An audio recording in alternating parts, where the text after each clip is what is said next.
I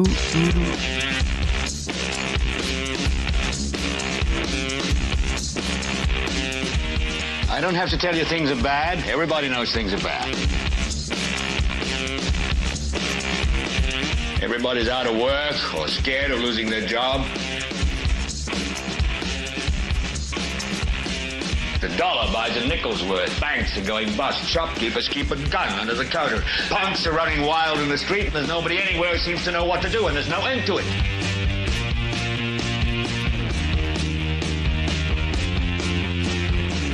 The air is unfit to breathe, and our food is unfit to eat. And we sit watching our TVs while some local newscaster tells us that today we had 15 homicides and 63 violent crimes, as if that's the way it's supposed to be. We know things are bad, worse than bad. It's like everything everywhere is going crazy, so we don't go out anymore.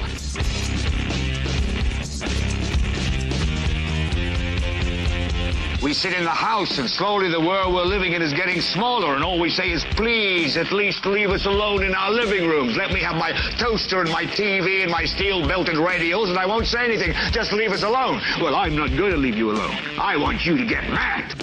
I don't want you to protest. I don't want you to riot. I don't want you to write to your congressman, because I wouldn't know what to tell you to write. I don't know what to do about the depression and the inflation and the Russians and the crime in the street. All I know is that first, you've got to get mad. You've got to say, I'm a human being. God damn it. My life has value. So, I want you to get up now. I want all of you to get up out of your chairs. I want you to get up right now and go to the window, open it, and stick your head out and yell, I'm as mad as hell, and I'm not going to take this anymore. And hello there, ladies and gentlemen, and welcome. This is the 509th episode of the Political Spotlight. I'm your host, Kristopher H. Bilbrey, as always. Man, what a difference 24 hours makes. Yesterday at this very time, I sat right here in this chair, looked right here into this camera, right into your eyeballs, and I was in a really bad mood. But the day's been a good day. We've had a good day. We've got a lot done. Things are going smoothly, and we're ready to put on a good show for you all. While we're here at the front, please give us your thumb. Hit the like button. Do that. We'd appreciate it. Thumb. And you can flip us off afterwards, but or you can flip us off before, but definitely hit that thumb before you stop giving us your digits. That would be great. If you're not subscribed to the YouTube channel, please consider subscribing. In just a couple of short weeks, I'm going to be asking you to subscribe to a whole new channel as well. I hate it, but we got to do it. It is what it is. I have a sneak peek for you all tonight, too. We might talk about that in a moment. And right as I was preparing the show, I've been preparing the show for a while today, looking into things, making some phone calls, talking to people, and really looking at tonight's program.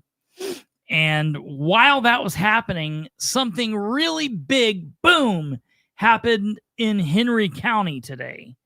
And so we've got a show lined up for tomorrow night already, episode 510. That's already lined up. So if you're interested about hearing my commentary about Henry County, if you live in Henry County, if you're interested in hearing more commentary about that, then tune in tomorrow. We'll be talking about some things going on in Henry County. Tonight's show, though, tonight we are going to be focusing, oops, I just completely screwed that up. Tonight we're going to be talking about a place that we don't talk about frequently, hardly if ever, honestly, but a place that I've been talking about here in little drips and drabs over the last couple of months. And of course, we're talking about our small, younger sibling to the north, Blackford County. We're going to be talking about the Blackford County government up there and how it's been dealing with the situation in its community. And so we're talking about Blackford County, Indiana, and that's where we're going to be focusing on most of tonight. But for those of you that are here from Henry County as well, tomorrow will be a Henry County night. And for all of my regular people that are like, where's Delaware County? Well, we've been doing some Delaware County here lately, but tonight we've got to cover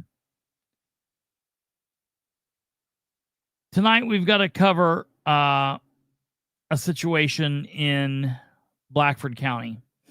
And so that's what we're going to be talking about.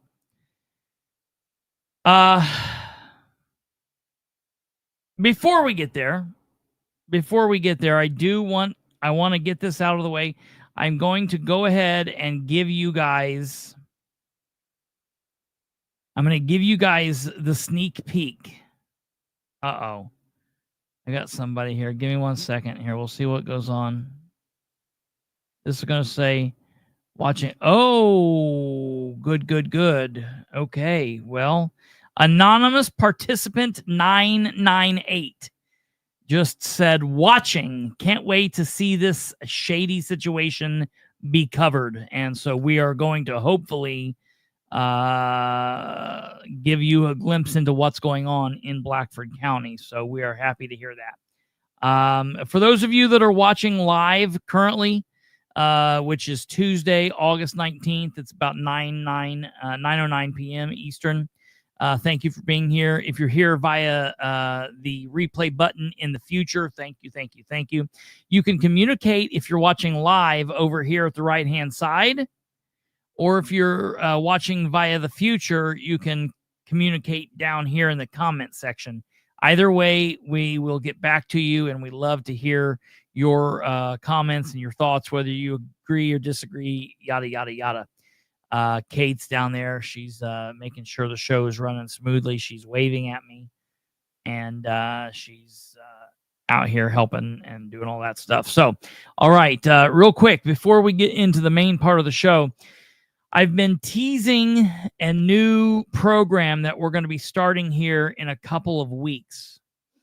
And I want to give you guys just a quick teaser for that show in the future, and I will do that by doing this. Let me share this.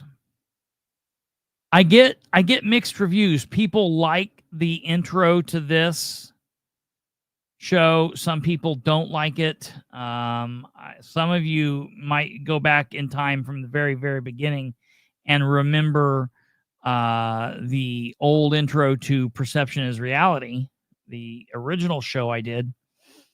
But we're going to give you a quick tease. Here is what the intro is going to be for the new show. We're going to have an air date of Saturday, September 27th for the first episode. And so here is what that intro, a little glimpse of what we're working with here.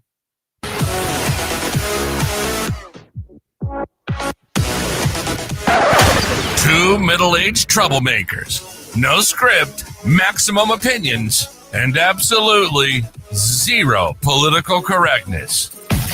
If you're looking for safe, polite chit-chat, you're in the wrong place.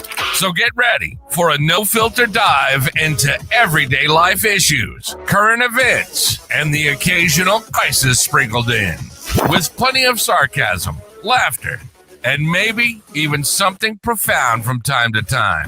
Tune in, turn it up, and let's roll. Because this is the Bilbrey and... Oh, we'll stop it there. So the co-host is still a secret. And that's we're working with that. We're getting close. That might not be the end, the what we totally end up with, but we're getting there on it. So that's that. Just keep that in your mind. And as we get closer, we'll start sending you into the direction where you can find that show, where you can find us on YouTube, where you can find us on Facebook, Twitter, and all that stuff. So that's the future. So we'll see what goes on. All right. Without further ado, ladies and gentlemen, let's get into the situation.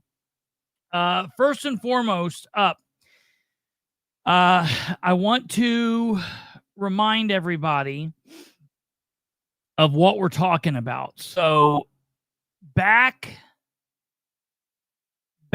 several months ago, well, it's not several months. It seems like it's been several months. But back at the end of June, it was a Saturday evening.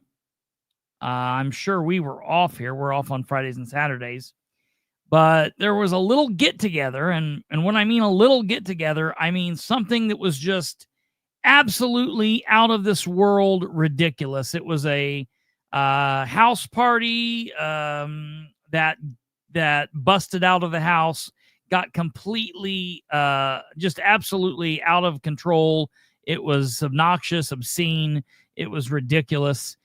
It should have been shut down long before anything crazy happened. So that's one of the biggest questions I have going into this. Why was this not shut down when the police were called multiple times before the shooting occurred? So the party started on Saturday, the 28th of June, and it bled into, no pun intended, it bled into Sunday morning, in the early hours of Sunday, June 29th.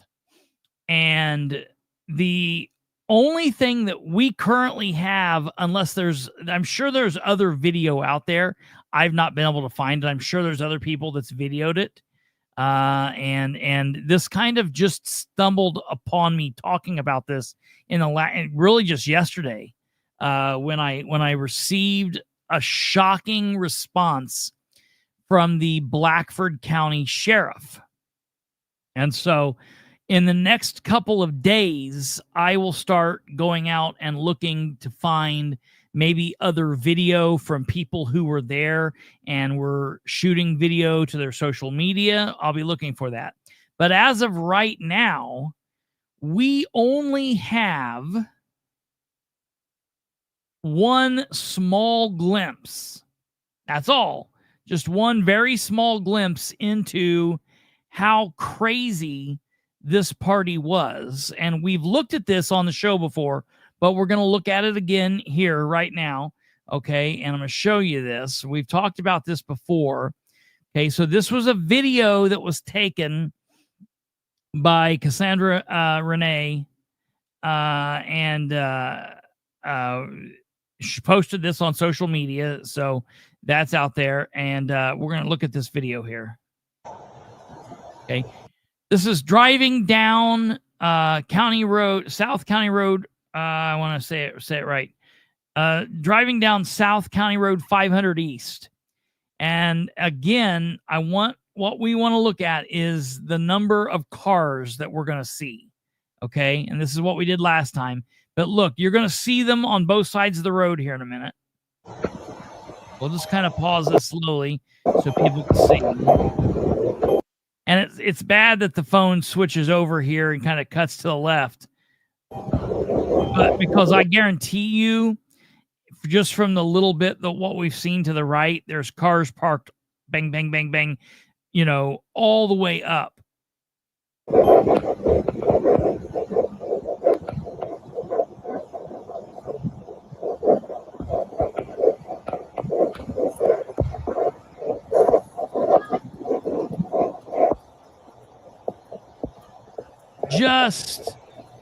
Just out of control. The number of cars that were here. The number of cars that were here. Just totally nuts.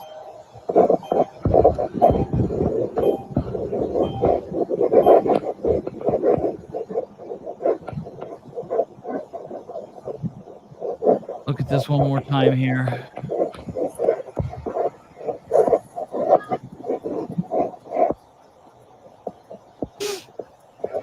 You see how many cars are there. I mean, it's a lot of cars. It's a lot of cars.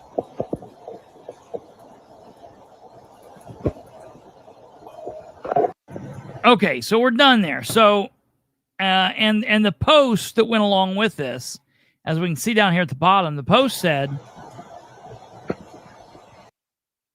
Blackford County Sheriff's Office tagging this page to show you all how absolutely out of control these parties are getting out on 500 East.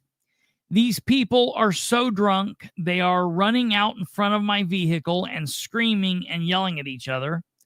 They are illegally parked up and down the road, making it almost impossible to get through them.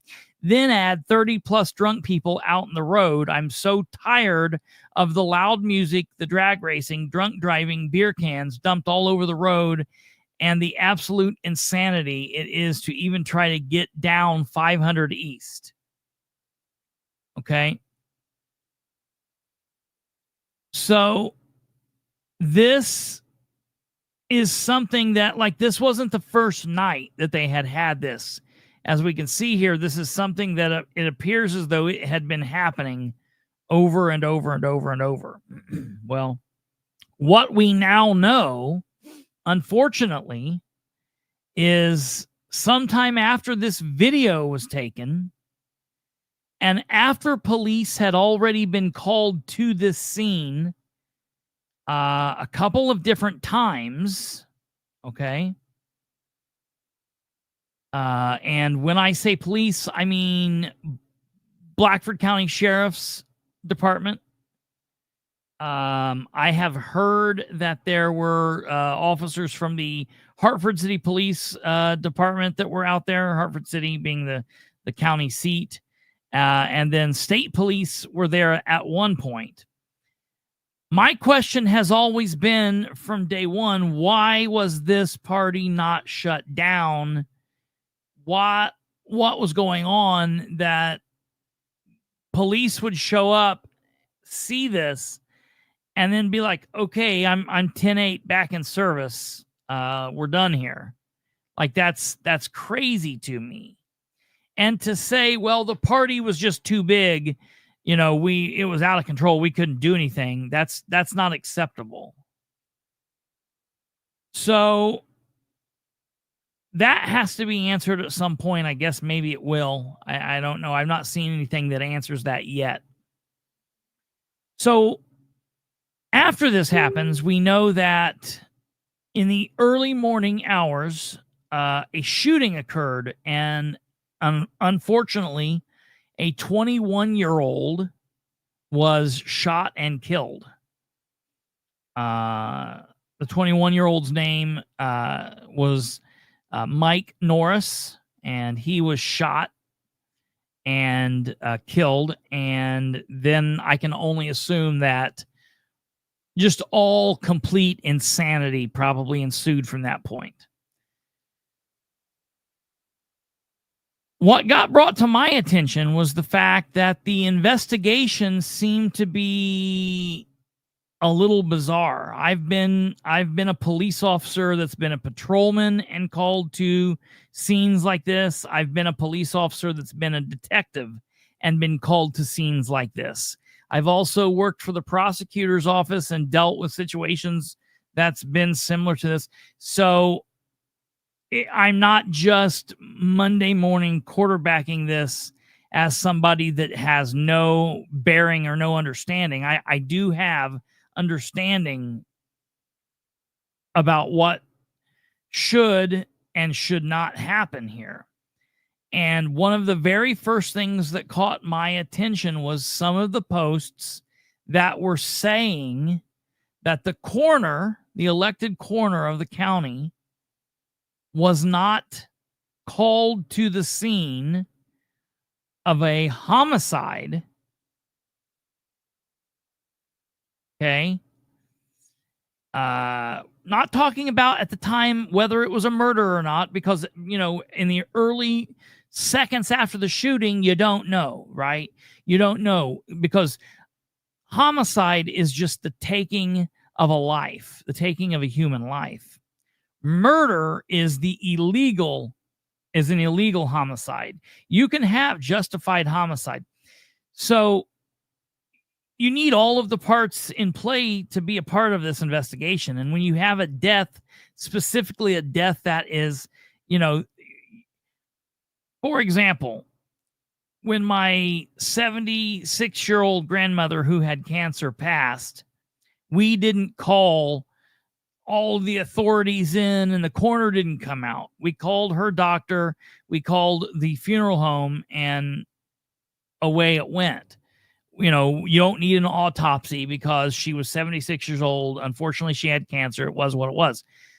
When you have an unwitnessed death, really of any age, or specifically you have a questionable death, or you have a homicide, which could possibly be murder, you need all of the pieces of the puzzle there, specifically being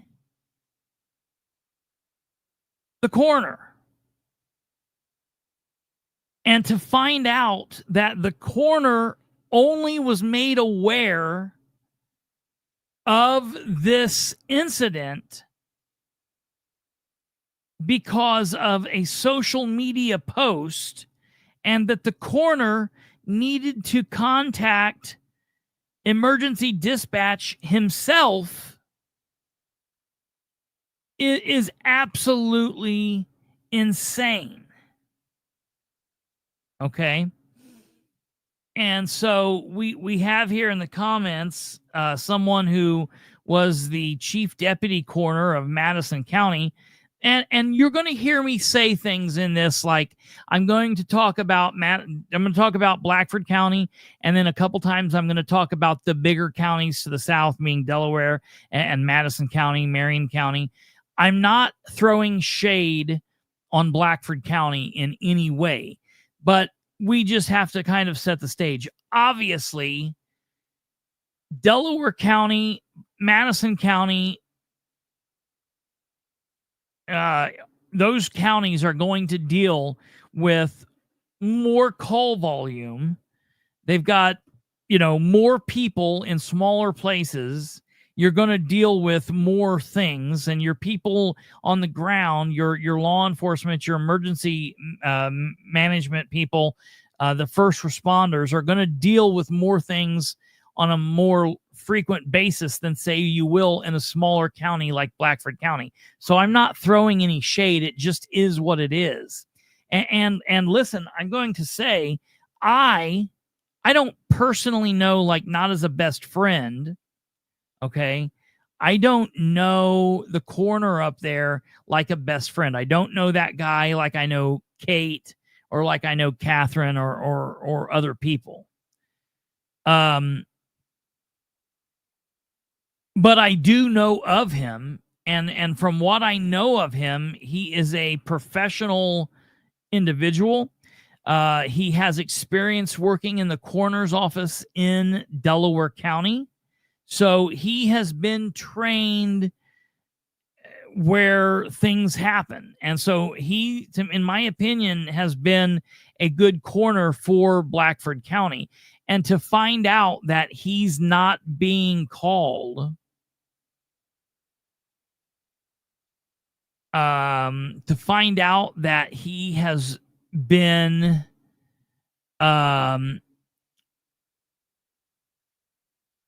not contacted to the scene was crazy to me. So when I first heard that, I then started hearing that there were questions. And listen, I understand that when people start talking about police, and people start talking about prosecutors and judges and politicians, that immediately people start, like, they want to say, like, well, there's questions here, there's a conspiracy. And that's not always true. So when I hear things and people whispering, I don't just immediately jump on, oh, that's all true. It's a conspiracy. The cops are all bad. The coroner's bad. The prosecutor's bad. The judges are bad. And everybody's paid off. No, I've been around long enough that I need to start looking into it. So I started talking to people, and like a lot of other locations, I have sources in Blackford County that are people in the community, and just like everywhere else, I have sources that some people can pick up the phone and call me and tell me something, and I don't have to do any further investigation. I have heard from these people enough, and they've given me enough good information, and I vetted them enough over the years that I know what they tell me. It's solid. Then, of course, there are people that call me that I'm like, okay, great. I got to check into it. And then there are people that call me and they're just always completely wrong, but they still call me. I still take their call because you never know. But I'm never just going to take the information from somebody and be like, okay, I'm going to run with it. So I start looking into it, and I start talking to my sources up in Blackford County, my sources in the criminal justice system, my sources within law enforcement, my sources within the medical field up there, and then just the people. And I start hearing rumblings that are making the other stories I hear sound legit. And I'm just going to be honest, where we are, when we were initially hearing of this and where we are today, in my eyes, I'm in the same boat, because there has been a cloud of secrecy over this from the very start. And it's been very hard to get down through the cloud of bullshit that has been there. So the very first thing that I start doing after I start talking to people and hearing about things is I find out, okay, what kind of records do I need to get from the government? And when I say the government, I mean the police department, the prosecutor's office, dispatch. I mean, like many different agencies within the city and or county government. Now, I want to take, that's exactly right, Stumblefoot. Sometimes I have to pay him to do it. So I want to be very clear here and say this, because I want to make sure people are aware of this. So in the state of Indiana, and I know we have people that watch from outside of Indiana, and I'm not, yes, it has. Yes, it has, Catherine. Absolutely.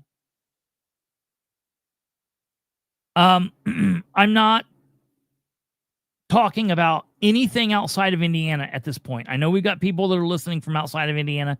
I am specifically talking in Indiana right now. In Indiana, we have a pretty good system set up for open door laws, for the public access laws. Okay.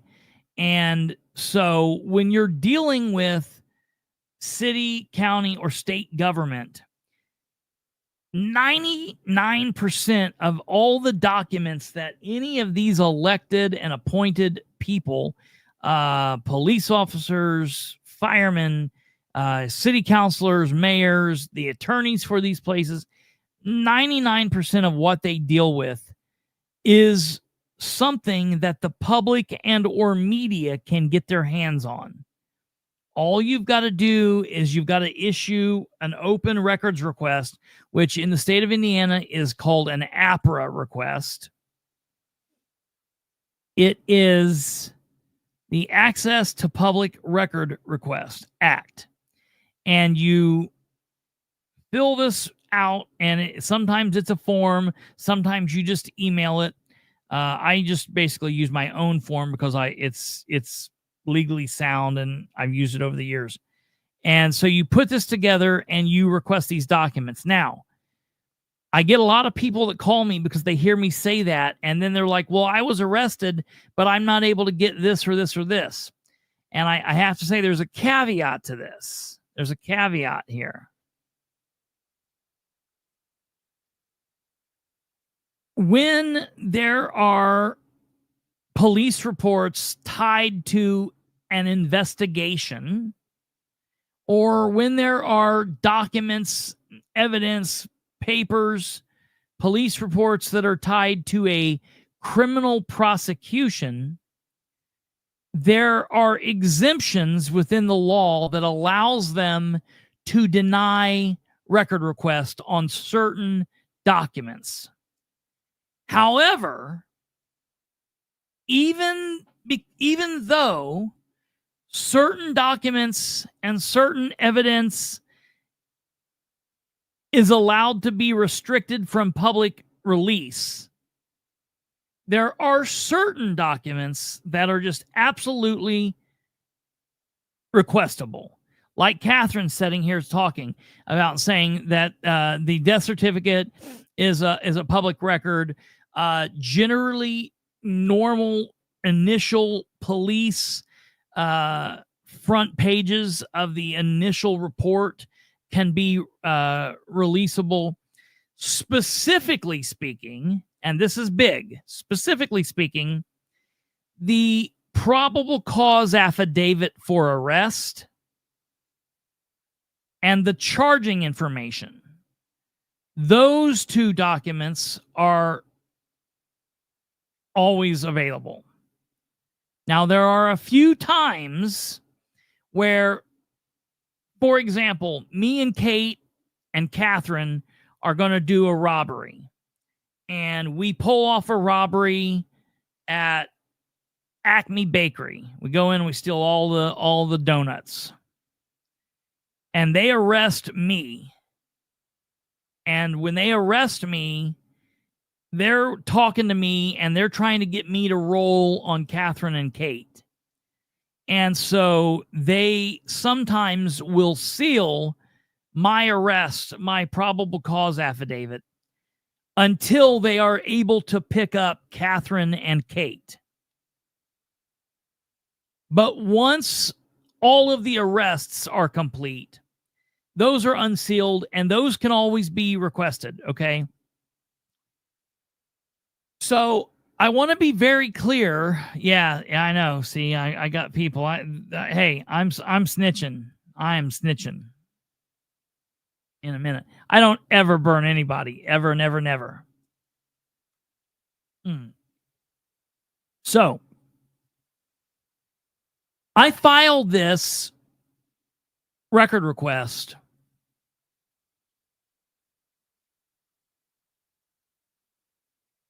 "15 days after the murder.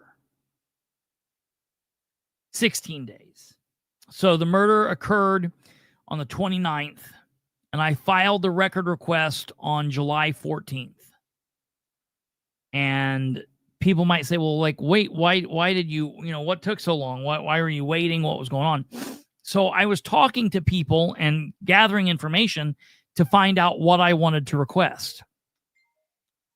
So I sent out a request. Well, I'm not going to do that first. So the first, I'm going to show you a document here. I want to show you a document. And this is an article from the Star Press. Okay. So we're going to go through this in a chronological order. I want to go through this in chronological order.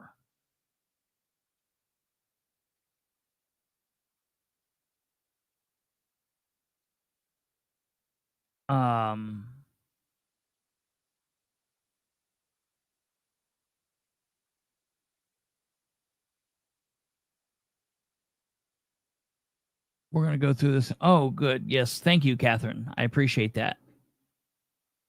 So we're going to go through this in chronological order. So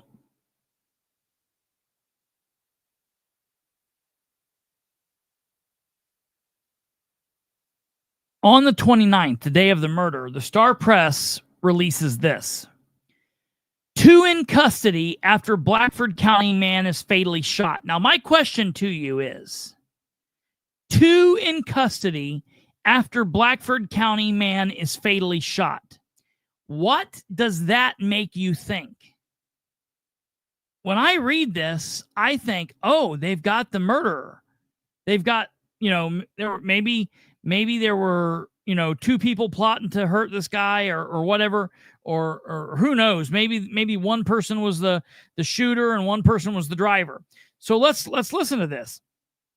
Authorities are investigating a fatal shooting of a Blackford County man and have 2 suspects in custody. About 2:45 a.m. on Sunday, June 29th, sheriff's deputies responded to a report of a shooting at a home along South Blackford County Road 500 East. The victim identified by Blackford County coroner Zach Crouch as Michael Norris, 21, was pronounced dead at the scene. Crouch said an autopsy would be conducted Monday at IU Health Ball Memorial Hospital in Muncie. The names of the 2 individuals taken into custody were not immediately released as investigators continue to gather evidence and conduct interviews, according to a news release. The Blackford County Major Incident Team, including members of the Sheriff's Department, the Hartford City Police Department, are investigating the homicide along with Indiana State Police. The shooting apparently stemmed from a fight that broke out about what was described as a large party. Anyone with information on the case is asked to contact the Blackford County Sheriff's Department, 765-348-0930, extension 1. That's all that's there. All right. Now, to me, when I see this, it looks as though they've got the gunman in custody. They're still looking for further information, and this is basically it is what it is. So I'm thinking, okay, that's pretty good. They've done that. That's wonderful. Okay. Then we jump to the next bit of news that we get from this, which came out on July 3rd. So 29th, 30th, 1st, 2nd, so 4 or 5 days later, okay? 4 or 5 days later, we get this bit of news. Fatal shooting in Blackford County leads to charges against young Muncie man, okay? Now, that's fatal shooting in Blackford County leads to charges against young Muncie man. An investigation of a Blackford County man's shooting death has resulted in criminal charges being filed against a Muncie resident. Donovan L. Robinson, 20, is charged in Blackford County Circuit Court with intimidation, criminal recklessness, and pointing a firearm. He's accused of firing a handgun outside. He is accused of firing a handgun outside a home in the 2200 block of South Blackford County Road 500 East on the early morning of Sunday, June 29th. The charges against Robertson do not specifically refer to the death of Michael Wayne Norris, who was fatally shot during what was described as a large party at the location. An affidavit estimated attendance at the party up to 150 people. Now.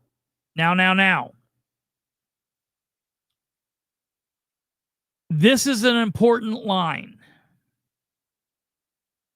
An affidavit estimated attendance at the party up to 150 people. According to the affidavit, one witness told investigators with the Blackford County Sheriff's Department that the party became hostile with multiple fights before one of the owners of the property took his fully automatic rifle and shot it at the ground. About a minute later, that witness said he started hearing more gunshots. Investigators allege one or more guns were fired from a vehicle occupied by Robinson and others as they left the scene of the party. Deputies said they recovered a .45 caliber handgun that Robinson allegedly threw into a field the morning of the slaying. A gun magazine containing 14 .45 caliber bullets was also found in a crawl space under the home of Robinson's family in South Muncie, the affidavit said. When interviewed by deputies, Robinson reportedly denied throwing the gun into the field and insisted he had not shot at anyone. The Muncie man has received an October 21st trial date in Blackford County court. The two most serious charges against him are level 5 felonies with a maximum 6-year sentence. In a June 30th Facebook posting, a Blackford County Sheriff's Department responded to online criticism suggesting deputies should have taken steps to end the party prior to the gunfire. That statement said deputies had spent about 40 minutes earlier that night speaking with residents and individuals hosting the event. Based on the information available to them at the time, they did not believe they had sufficient probable cause to take further enforcement actions, such as shutting down the party for underage drinking, it concluded. Well, we're going to get there if anyone's been charged with murder. So that's July 3rd, okay? Very strange. But remember the statements from Doug Walker and the Star Press about the affidavit. Keep that in mind.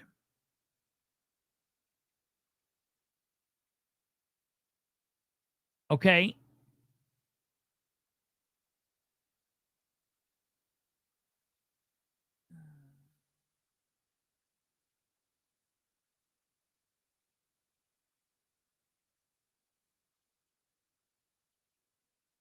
That then takes us to the next thing that I want to show you, which is a piece of, I'm not going to show it to you. I'm going to read it to you. It's a piece of journalism also from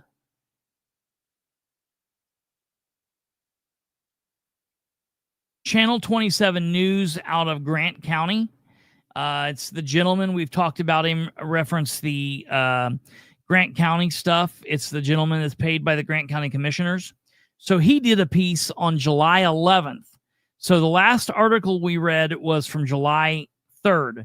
This is now from July 11th. And he says, Channel 27 News says, tragedy strikes massive house party in Blackford County. Family demands justice. In the early morning hours of Sunday, June 29th, a massive house party attended by nearly 400 people. Now, he says 400 people. To me, that sounds more in line with what I heard, close to 400 to 500 people. The police are saying 150. I've heard closer to 400 or 500 people. I've also heard that. A house party attended by nearly 400 people spiraled out of control in Blackford County, Indiana, resulting in the tragic shooting death of a local young man, Michael Norris. His grieving family now seeks justice, alleging negligence and mishandling by local law enforcement. The ill-fated party began quietly but quickly ballooned after it was advertised on Instagram. By evening, the gathering was so large the approximately 100 attendees came from nearby Lancaster, Ohio alone. That approximately 100 attendees came from nearby Lancaster, Ohio alone, which is insane to me. I don't know why that would be.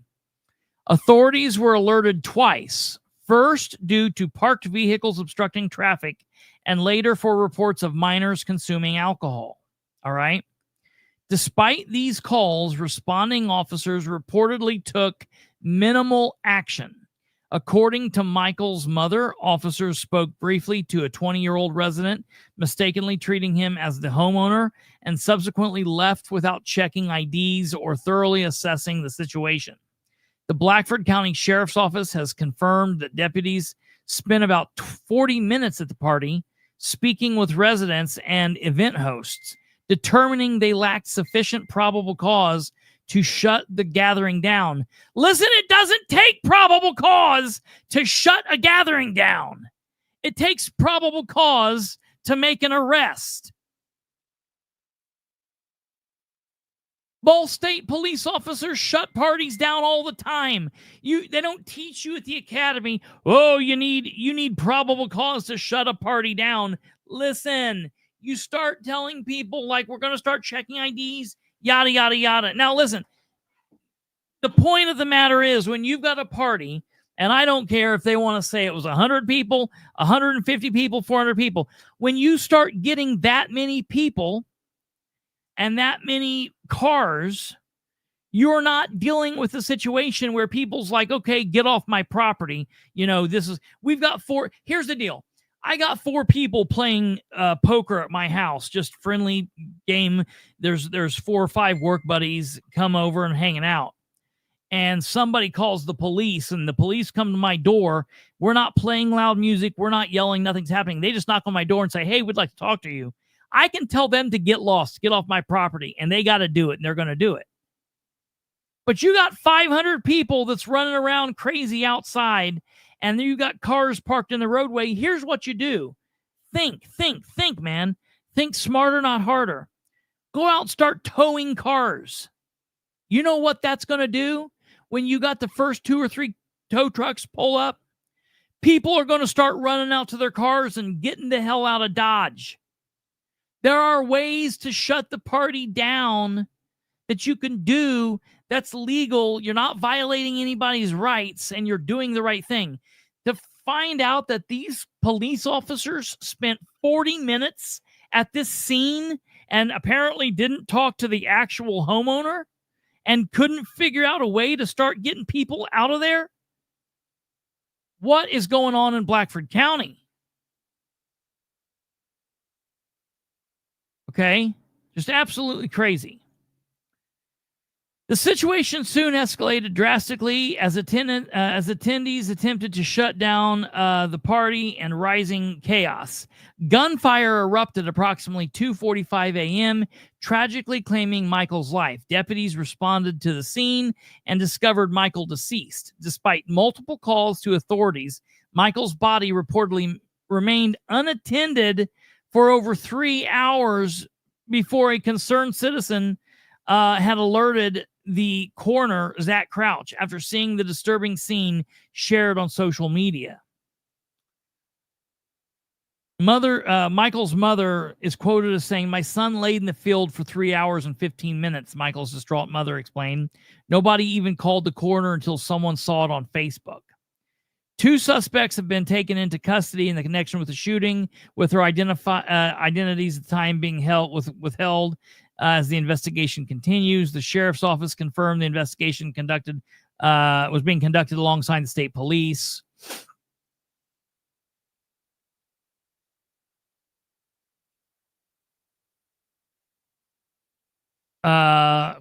Hit the star there. I'm going to get right back to that. State police is investigating the grief-stricken family as trauma deepens when further they received incorrect belongings from the authorities, including a firearm handed to Michael's father without proper verification, a mistake that could have jeopardized evidence critical to the investigation. This was totally insane what happened here. The family, alleging severe misconduct, plans legal action against Blackford County authorities. They also claim that the sheriff's office attempted to intimidation by stationing a deputy near Michael's memorial service without explanation. "My son didn't have to die," his mother asserted. "If law enforcement had done their job and shut the party down when they were first alerted, my son would still be alive today." An official statement, the Blackford County Sheriff's Office acknowledged the community's grief and promised transparency. Listen, promised transparency in reviewing the incident. They emphasized that law enforcement decisions are often complex and made with limited information available in real time. The tragedy has ignited public outrage, with community members echoing the family's call for accountability. As investigators continue to look into this and the investigation continues, Michael's family vows to fight tirelessly for justice and transparency. Okay, now,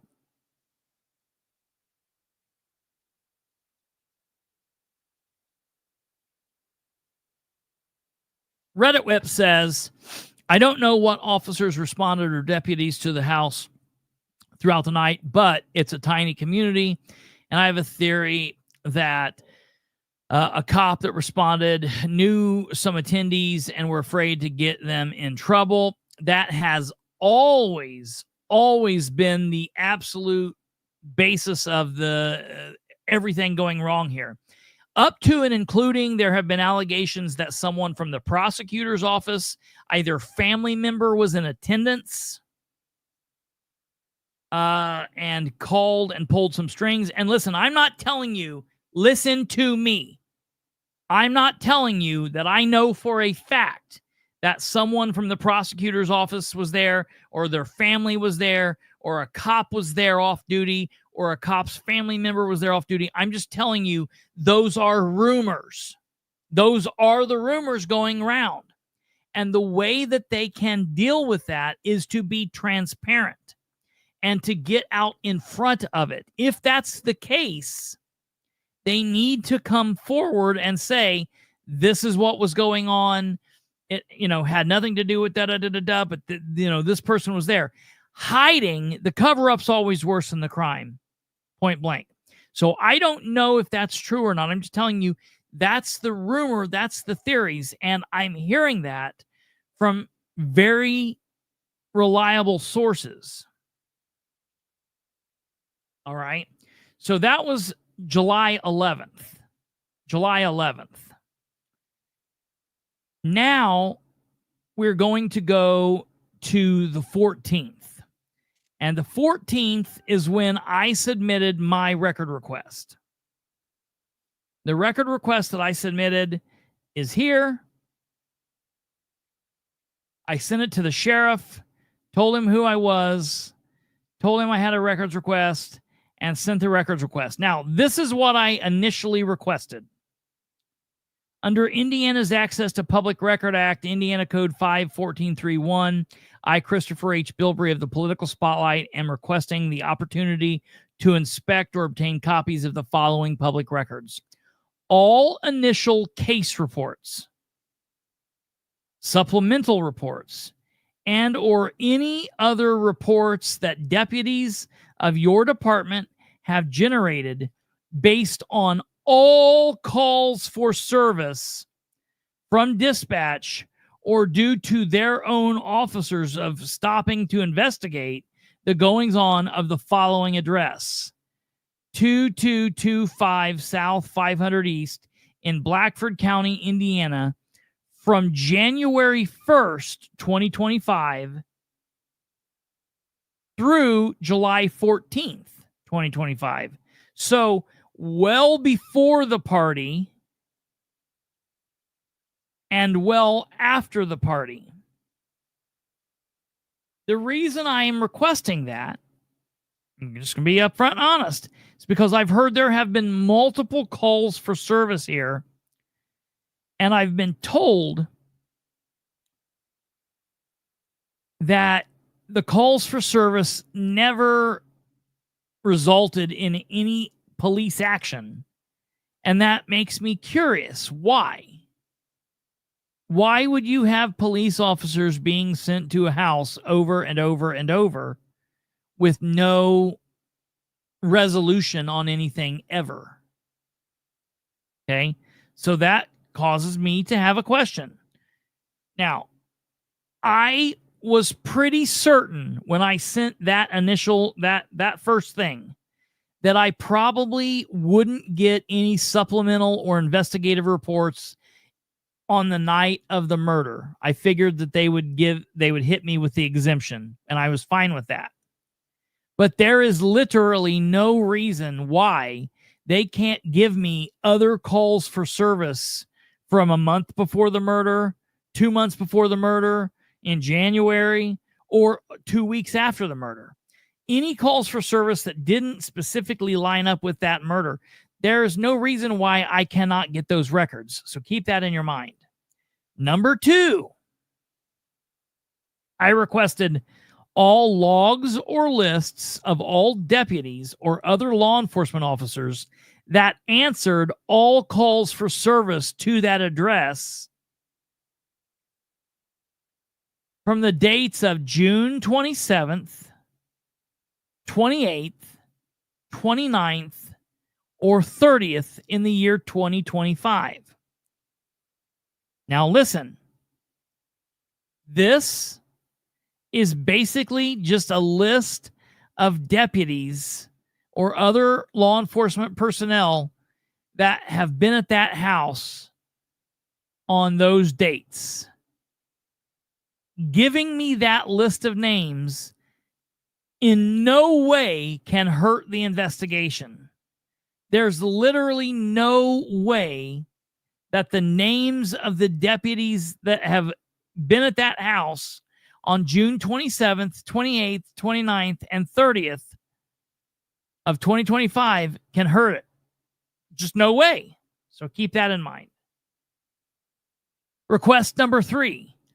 Copies of all recorded calls to 911 or non-emergency dispatch line for an out-of-control party, loud music, cars parked up and down the road, underage drinking, fighting, and or shots fired from the address given from the following dates, June 28th and 29th of the year 2025. Now, listen. Maybe the recorded phone call of the shots fired call, they would hold that. I don't know why, but there were other calls that came into dispatch, and that would not hurt the prosecution in any way.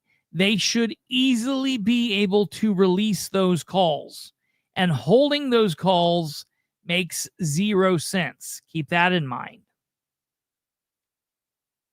Lastly, copies of all dispatch traffic from dispatch to the deputies. So dispatch saying, hey, Blackford County deputies, could you start out to the party? Or any other law enforcement officers referencing all calls for service to the area of that address in Blackford County, Indiana from the following dates, 28th, 29th of June, as well as copies of all dispatch traffic back and forth between all law enforcement officers during their times heading to any calls for service while on scene on the dates given. This also includes all notes typed up in the CAD during the call for service or of any of the given dates. So what I'm requesting there is all record, because it's all recorded and it's all normally public document. I am requesting all recorded radio traffic from dispatch to the police to each other, and the police to dispatch on those dates. Now that I could see them holding on to. That's the only one that I'm like, yeah, I could see them saying no. And the reports of the night of the shooting. But for the rest of everything else I'm recording there's no reason, because those all pertain to other things outside of the actual investigation into the murder. So keep that in mind. I sent this on July 14th. And then I waited. And I waited. And I waited. And I waited. Okay? Let me see here.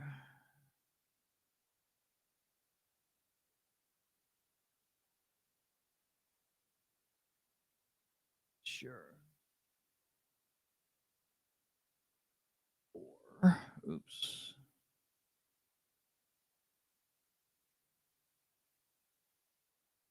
Pull up the next thing here. Give me 1 second, folks.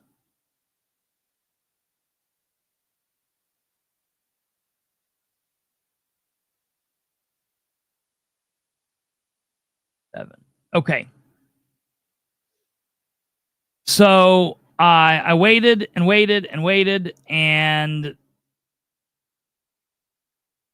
nothing. 15th, 16th, 17th. We get into August, and I have not heard anything back from them. Okay. Then comes, let me see here,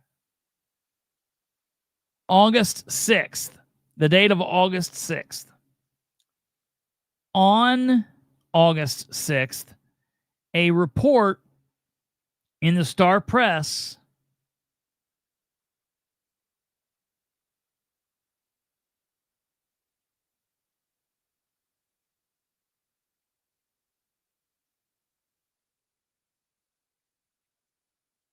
okay, right here. A report in the Star Press came forward, okay, from the Star Press. And this is that report. This was from August 6th at 4:59. Richmond man charged with murder in Blackford County slaying. Interesting. Let's read this. Deontay Edward Gabbard, 23 of Richmond, has been charged with murder in the June 29th shooting death of 21-year-old Michael Wayne Norris. Wait a minute. You mean to tell me all this time from June 29th until August 6th, a murderer has been running around and the public at large has not been made aware of this? No one was aware?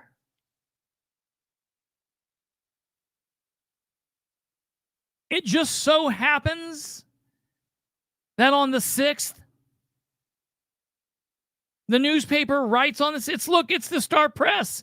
They don't always get news the day that it happens. So we lucked out here. I was shocked when I saw this. Shocked.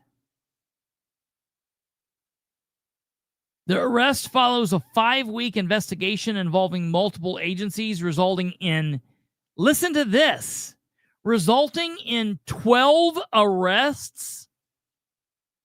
12 people have been arrested as a result of this investigation. 12 people have been arrested. We were aware of 2. 2 people got arrested the night of the party. That's 2. Where are the other 10 people? Who are the other 10 people? 10 people have been arrested and nobody knows a damn thing about it? Nobody knows what their charges are? No, are they being held somewhere? Are they being dark holed away? What in the bloody hell? That's a massive undertaking. Muncie's going running around. We have 4 murders in one weekend. We've got triple murders that occur, and only 1 or 2 people get arrested here. We've got people that go on the run and are on the run. We had a 16-year-old cold case that happened here that finally resulted in the arrest of 2 people. Ain't no 12 people getting arrested because of it. What in the hell? That is massive. What is going on? What are the charges? Where are they being held? Are they all being held in Blackford County? Are they being held in other jails? What is going on? This is massive. Keep that in your mind. Authorities address the spread of misinformation on social media. You notice how, that's their main concern is covering their ass and making sure people don't think badly about them? Oh, don't think bad about us. It's misinformation. Misinformation. Do your damn job. Do it the way you're supposed to do it. Don't violate people's rights. Arrest the bad guys. Do your job. And people will leave you alone. A Richmond man has been charged with murder in the shooting death of a Blackford County resident. Deontay Edward Gabbard, 23, was arrested on Tuesday, August 5th, by members of the Richmond Police Department SWAT team in an apartment complex in that city. According to a release by Blackford County Prosecutor Joelle Freiburger and Sheriff Jim Heflin, Gabbard has also been charged with unlawful possession of a firearm by a serious violent felon, intimidation with a deadly weapon, and 2 counts of pointing a firearm. Okay? The charges apparently stem from the June 29th slaying of... They apparently stem. That's a weird line.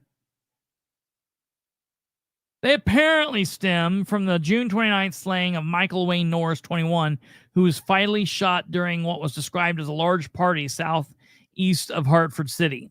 The homicide took place outside a home in the 2200 block of South Blackford County Road 500 East. Gagged was being held Wednesday in the Wayne County Jail and is being accused of parole violations in that county.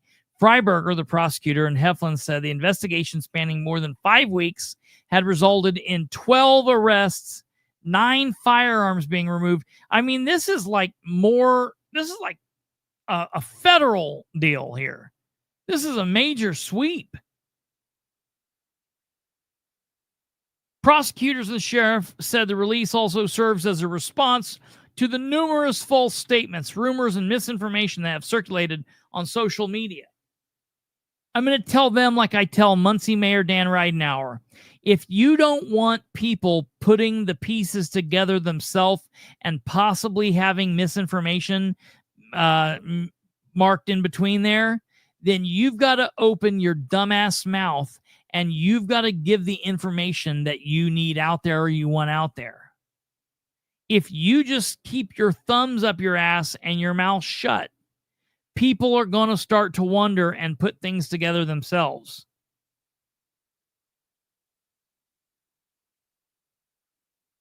Well, keep in mind there. No, here, let me tell you what I think the deal is.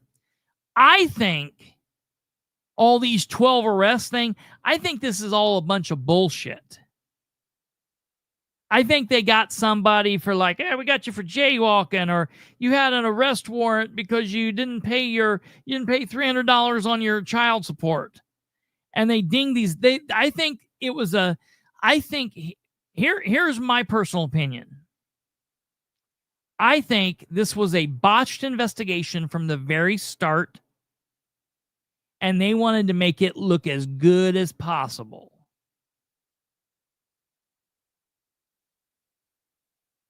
They're like, 9 firearms have been removed from the streets. What do you want to bet? 8 of those firearms were in one man's collection. They're making it seem like they've been out here. It's like L.A. and they're going down and shaking people out. Ain't no way. Yeah, trying to look like they're doing something, and yeah, to cover your ass. Absolutely, yeah. This was screwed up from word go, because, in my opinion, somebody was connected to this. Someone was connected to this. We're not even got to the worst part yet, folks. This is just setting the stage. It gets worse. Let us be clear. This case has involved intense coordinated efforts across multiple jurisdictions. Every action we took was guided by facts, evidence, and the pursuit of justice. The spread of unverified false information does a disservice to the victims, their families, and the law enforcement professionals working tirelessly behind the scenes. That was their statement that they released. I bet ChatGPT wrote it. What do you want to bet? The release said agencies involved in finding Gagged included the Hartford City, Richmond Police Department, Muncie, Cincinnati, Marion Police Department, the FBI, Space Force, the Sheriff's Department in Wayne County, Delaware County, Indiana State Police, U.S. Marshal Service, MI6,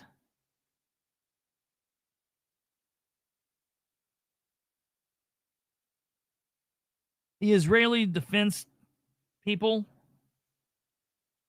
Gagged has a Wayne County conviction for aiding and inducing or causing burglary and carrying a handgun without a license. Don't forget the Mission Impossible team. This was pretty Mission Impossible, I'll tell you. Okay. So that popped out on August 6th, which then made me think, wait a minute. I haven't heard a damn thing from the sheriff or anybody else from over there. Now they're telling us 12 people have been locked up, and I'm wanting to get to the bottom of some of this. So what in the hell is going on? So I fire off an email. I talked about it on this program several episodes back, I talked to you all about it. And I told you that the sheriff sent me an email almost instantly that basically what had happened is he apparently tried, I'm going to give him the benefit of the doubt. He tried to respond to me right away, but there was some kind of tech glitch and it didn't get to me. So he finally, whatever happened there, I will give him the benefit of the doubt. He did finally respond to me, though, on Wednesday, August 6th at 8:10 p.m. And I'm sure he was feeling all big and powerful and high coming off that big arrest, you know, with all those teams. He'd led the task force of more than 950,000 law enforcement agents looking for this guy. It was really big, okay? Well, so I want you to now. This is where we start to get odd. This is where we start to have the major problem. You've all thought that the problem is what I've been telling you. The problem is from here forward.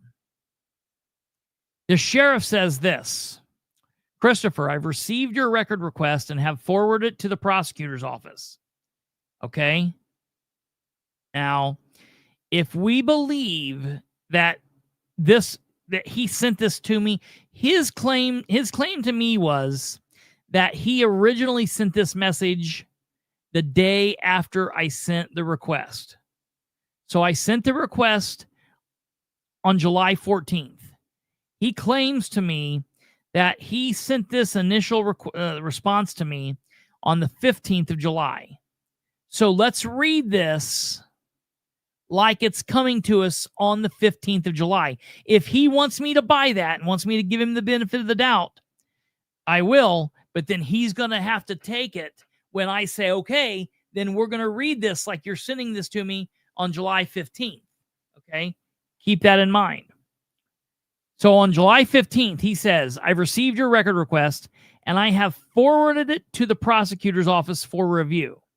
I want to ensure that the release of any information does not compromise the ongoing investigation or potential prosecution. As you know, sharing sensitive details prematurely can impact the integrity of a case. Once I receive guidance from the prosecutor, I'll provide you with any information that can be appropriately released at this time. Additionally, I intend to issue a public response to address some of the false statements and rumors currently circulating on social media. This is the response. On behalf of the Blackford County Sheriff's Office, I extend thank you to our partners in law enforcement and the support of the overwhelming number of Blackford County citizens as we investigate and react to a senseless homicide in our community.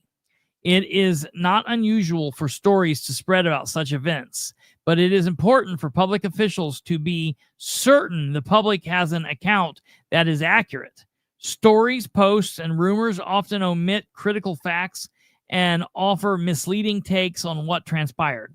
We need to be clear about what our investigation discloses to date. The party in question was hosted by two 21-year-olds and a 20-year-old, one which was the victim. Okay, that's important. So the man that is dead was one of the people hosting the party. The event was held in celebration of a 24-year-old's birthday.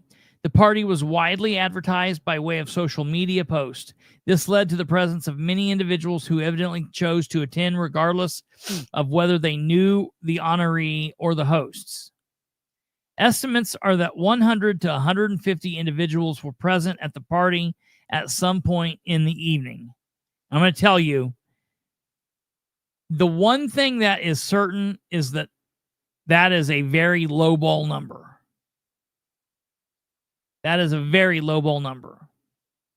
If you don't want to say there were 500 people there, that's fine. I have heard anywhere between 400 and 500 people from multiple sources. A couple people have said 350 to 400, but it's in that range. So let's just go to the lowball and we'll say 300 people. They're still 150 some people off of the total number there. When deputies arrived in response to the complaints called to 911 dispatch, the scene was not out of control. The hosts identified themselves and cooperated fully. They complied with the request of the vehicle parked alongside the roadway to be located. They also complied with the deputy's request that the music volume be lowered. There was no resistance to those reasonable requests and no evidence that the initial visit at the initial visit of any heightened risk of violence. As stated in our original statement, our deputies make decisions based on information available to them in real time. They cannot predict the future, and no one, including our deputies, detected or imagined the tragic events that would unfold later. The investigation into this crime is ongoing. In partnership with other law enforcement agencies, our personnel have focused entirely on identifying the person or persons responsible for the homicide. Our intent is not to provide the county prosecutor with a full investigative and accurate investigative report to support the prosecution of any individuals who committed crimes that night. Such an investigation requires the engagement of personnel who are trained and equipped to complete an investigation consistent with the laws and to give the prosecutor all evidence required to pursue the prosecution. A county coroner has an important duty set forth in Indiana law, but a coroner is not necessarily responsible or trained to conduct a homicide investigation. Now, this is where we start getting really crazy here. Indiana law requires a coroner to notify a local law enforcement. Indiana law requires a coroner to notify a local law enforcement agency and request assistance of that agency to determine what transpired to cause the death. In this case, law enforcement personnel were already on the scene and had initiated the investigation as the coroner was notified. It's always important to conduct an investigation as promptly as possible with a minimum of disruption, if possible, from having multiple persons present and potentially contaminating a crime scene. When the scene is secured by law enforcement, as in this case, officers gathered potential witnesses and waited for the Indiana State Police to arrive with the scanner, a highly detailed forensic tool used to document complex crime scenes. This process is time-consuming but vital for an accurate and thorough investigation. Any account posted or rumor spread that the investigation was botched by employing this routine and critical process is wrong. And I agree. Sometimes it takes time, and these things are very important. So I agree with him there. I don't think that this is botched because of that.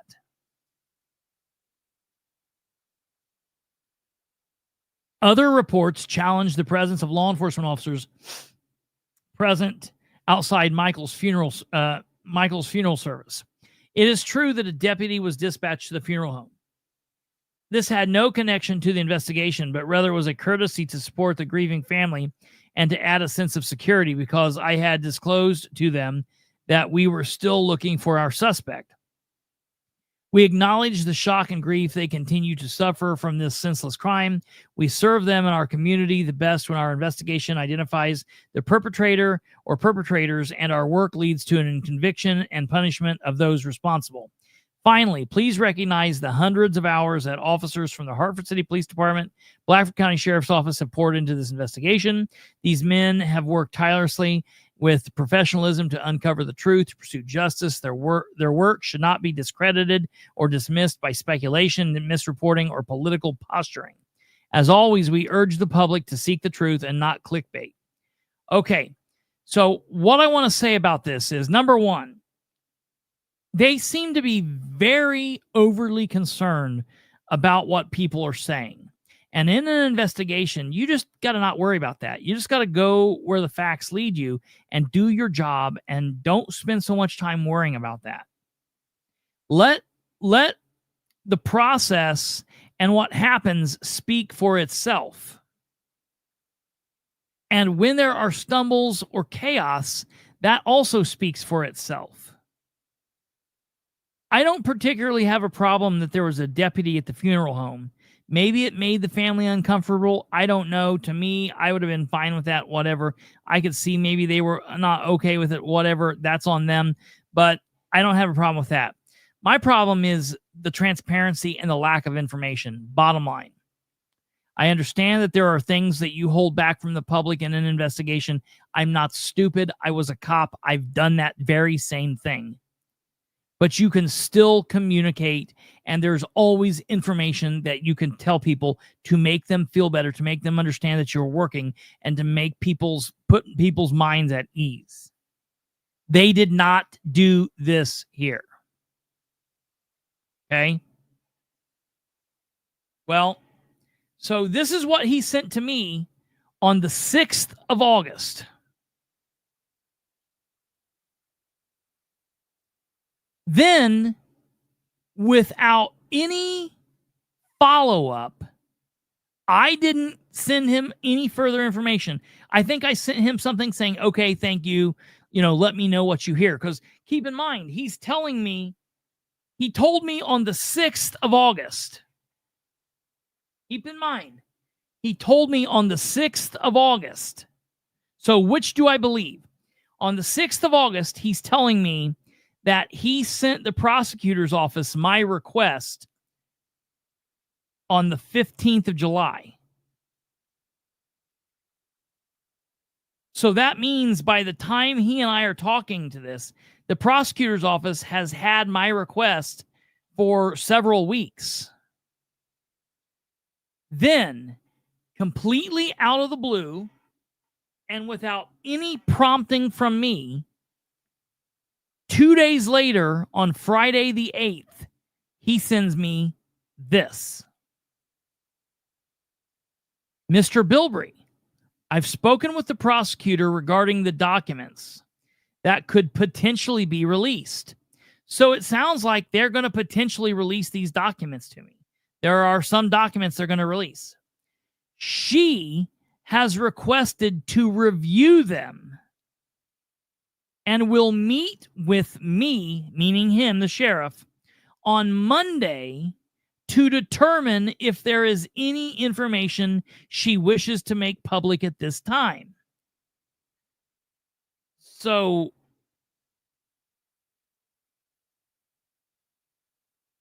wait a minute.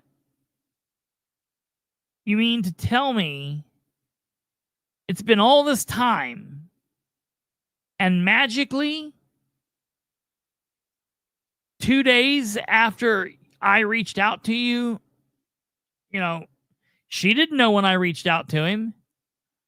I could have reached out to him at any point, but 2 days after I reached out, she says, hey, let's have a meeting on Monday. I think that's odd. So I think probably what I will choose to believe, and I'm sorry if this makes him mad, is that they did not ever discuss my record request until after I sent my second message to him on the 6th. When I sent that to him on the 6th, he then sends it to the prosecutor's office, who then apparently says, hey, there might be some records we can release. I want to see them first. Now that is interesting, because why does she want to have a meeting with him? She should have the documents he has. She should be able to look through them. She wanted to discuss some things with him. And I'm very interested into why.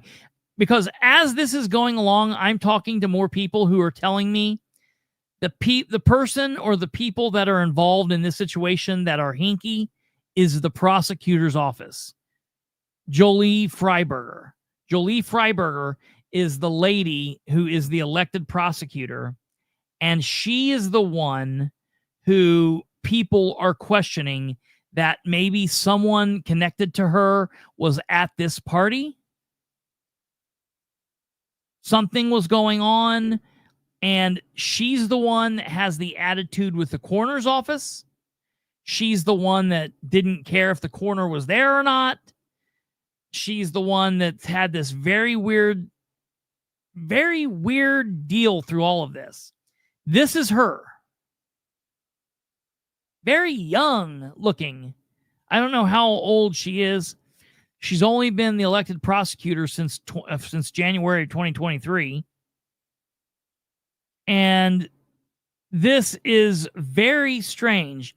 Oh, we're getting there, Stumblefoot. We're getting there. So going back to this is, if you can see here, this is on Friday, August 8th. Friday, August 8th. That means Monday was the 11th. Okay. Friday, August 8th. Friday, August 8th, he says, I've spoken with the prosecutor regarding the documents that could possibly be released. She's requested we review them on Monday, the 11th. Okay. Well, on Monday, the 11th at 10:40 a.m., 10:44 a.m., I get the following email. Let's take a look at it together. Monday, August 11th, 10:44 a.m. That following Monday. So they must have met like straight away early in the morning.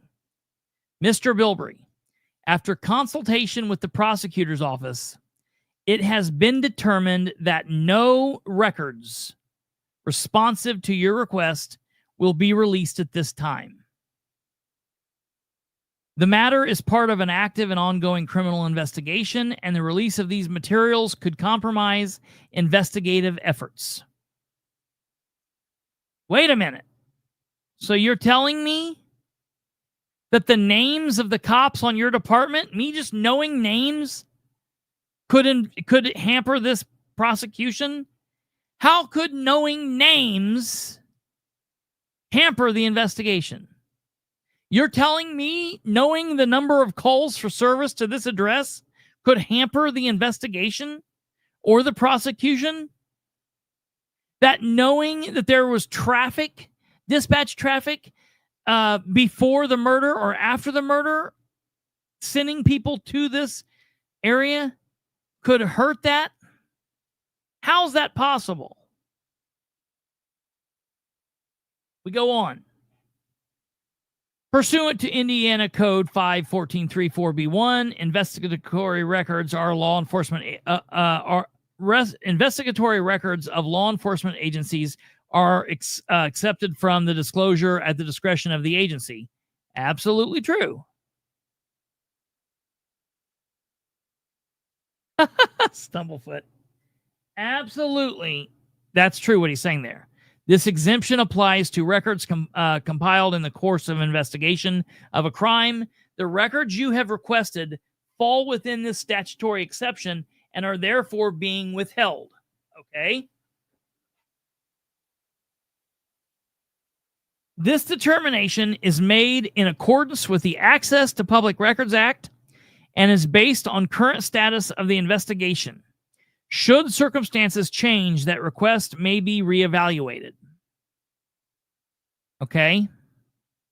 Okay? You following me? Here, ladies and gentlemen, is where it gets really, really weird. This was on August 11th. August 11th.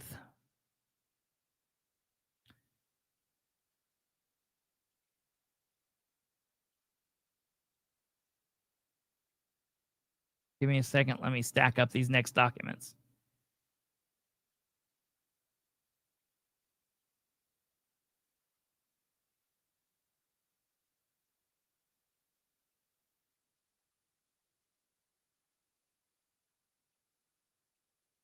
Okay. Put a star next to that. I want to come back to that. David, there we go. Yeah, good. I want to come back to that. And to Kate's. Well, they're not going to reevaluate it. All right, so this was on Monday, August 11th. I then send back to them. It took a couple days. I sent back to them on the 18th, the Monday following. So you and or the prosecutor are saying to release the number of calls to the address in question from January 1st, 2025 through the night of the murder would somehow hamper the ongoing investigation. I was just being a smartass. Okay? I then send back almost instantly, okay, let's try this. Okay? Because even though they had refused any of my records, I still had not requested the probable cause affidavit or the charging information, which is outside of the request. I requested a bunch of other documents. What I had not requested till that point was the probable cause affidavit and the charging information. And as I've stated to you, those are documents that I absolutely have a right to have.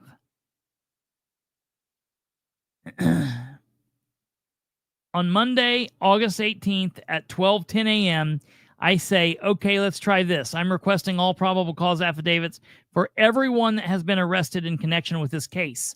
All 12 of them. I'm thinking there's 12 of them. He almost immediately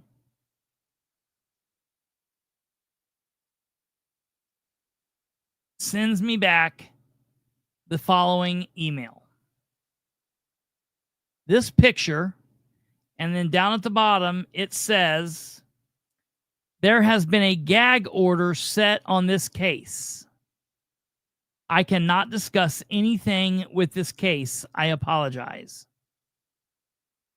Now, to look at this gag order, we see it here.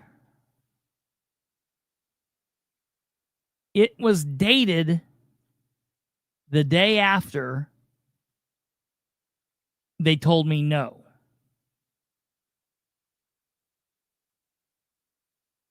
So the prosecutor tells me no, says we're not going to release you any records. They don't like that I'm poking around, and goes and gets a gag order put in place. Now let me read this gag order to you. Then we're going to talk about gag orders. Okay? Here's the gag. Here's the document. State of Indiana versus Deontay Gabbard.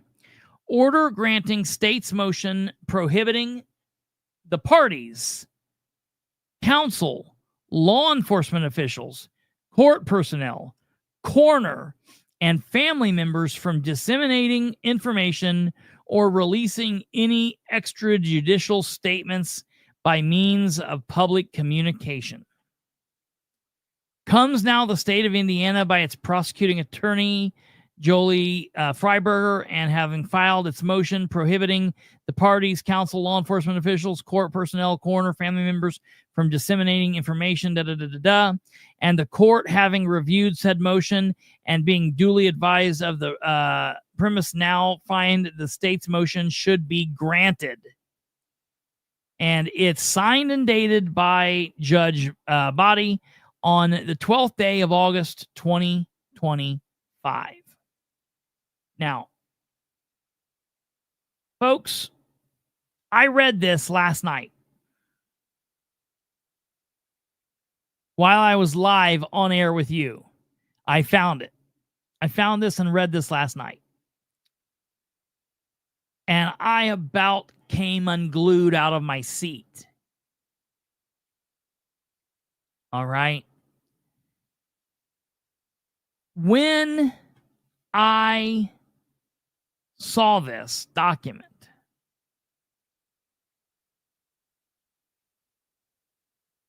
I'm thinking to myself, I was doing a show live and I was trying to think in my mind and not give it all away. I'm thinking, who in the hell do they think they are?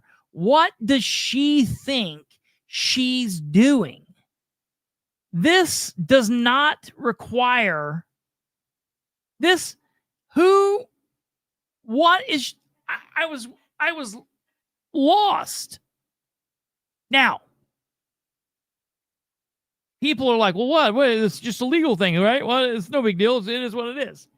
Let's be clear about this. I have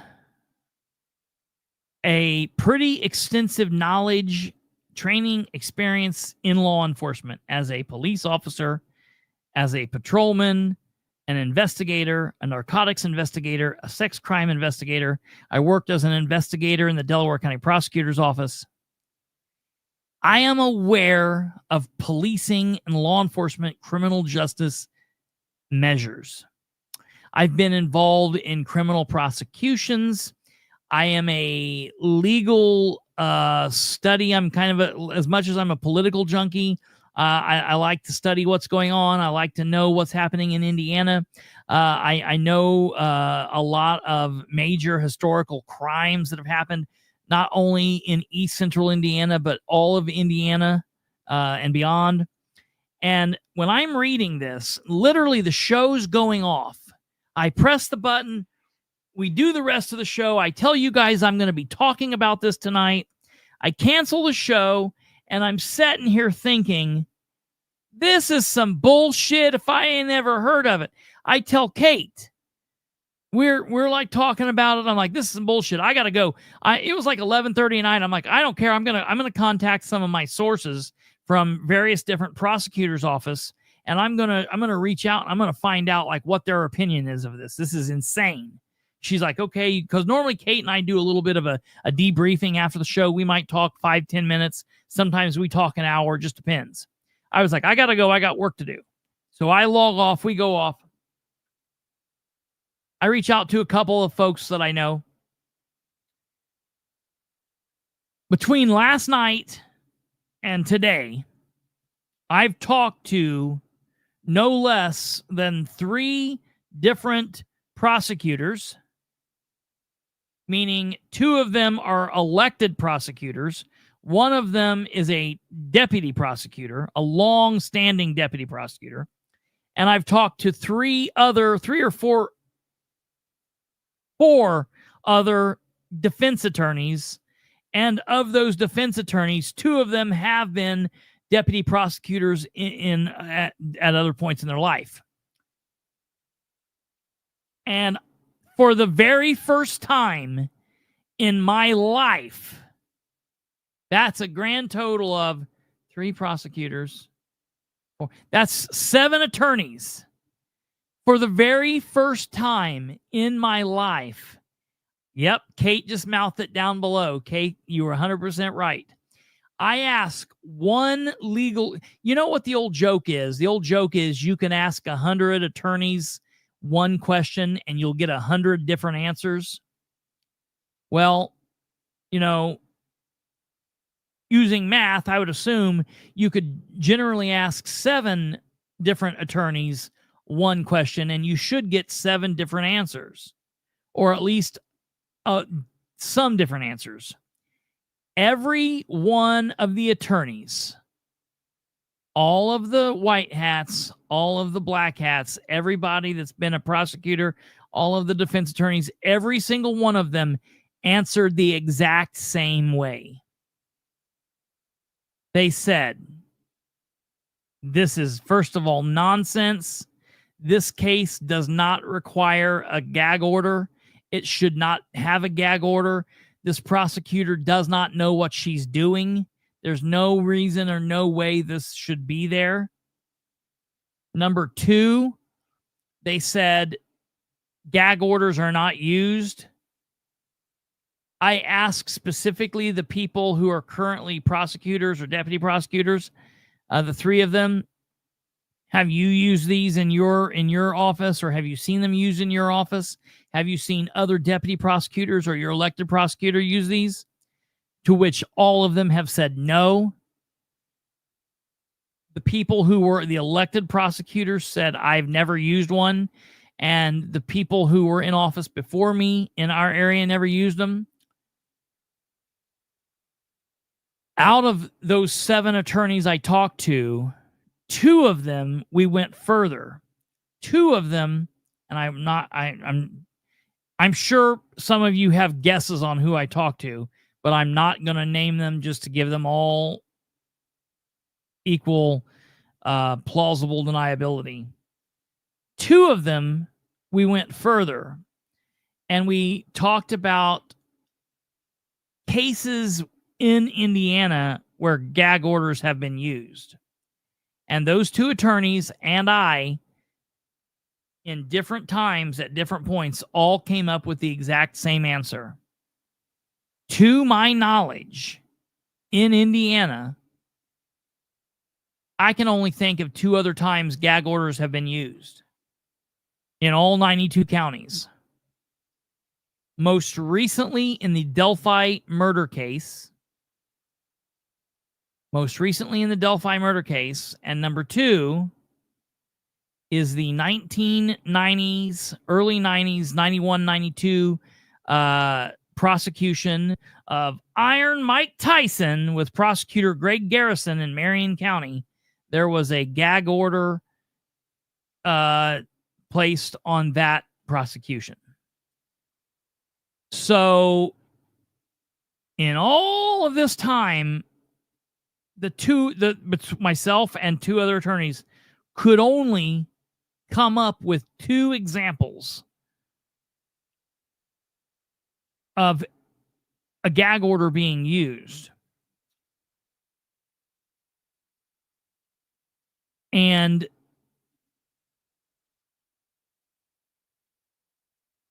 that's a big deal. This is a big deal. Yeah. So that's exactly right, Kate. So the Delphi, let me explain to you what happened in the Delphi case. The Delphi case, they tried to do exactly what they're doing here, not give up the probable cause affidavits. And there were several news agencies that sued, and the probable cause had to be released. Now, the gag order was still in place, but the probable cause, that means we've got 2 people that have been arrested plus the murderer. That's 3. That means we've got 9 other people that have been charged and their charges are just not known. That's like holding somebody in a black prison, a black site prison like the CIA or some shit does. You can't do that. And from what it sounds like,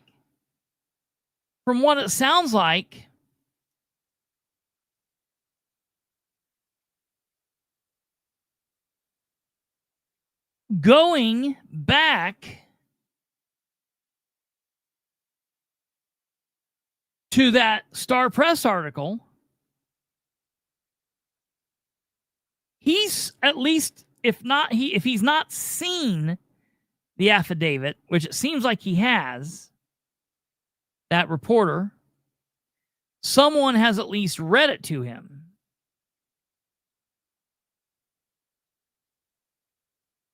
And that means they've picked and choose now who they would release it to or not, which is a problem. No, it's not going to take a big news organization to fight for the truth. Piss on the big news organizations. Leave them where they are. They can stay right there. We don't even need to be a news organization. We can be a political commentator, podcast, political show, media organization, and do the same thing. Because you want to bet I won't sue her, Joelle Freiburger, I won't sue her for the release of this? You are out of your mind. I will lawyer up and sue her so fast she doesn't know what hit her. And you know what? I'll actually pick a competent attorney. She doesn't seem very competent to me. That's the other thing that I'm hearing from some of these legal sources that I've talked to. The legal sources that I've talked to, a couple of them did not know her. Just simply didn't know her. 2 of them did not know her. The other 5 said they know of her.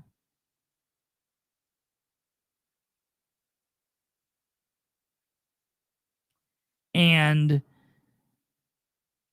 she's a joke.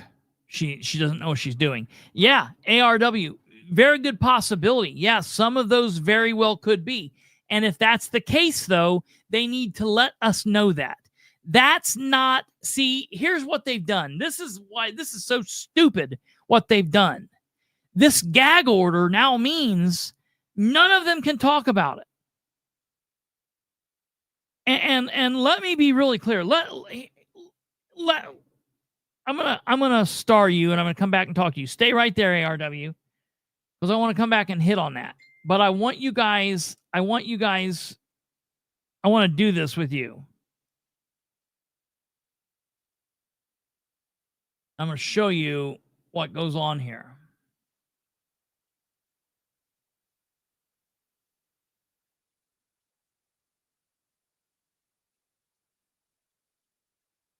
Okay. So we've got Google up here. All right.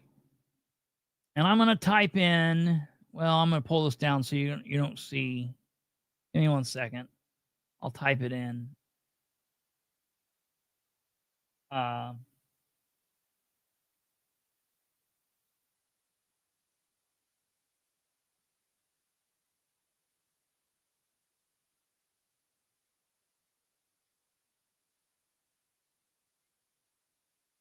Okay.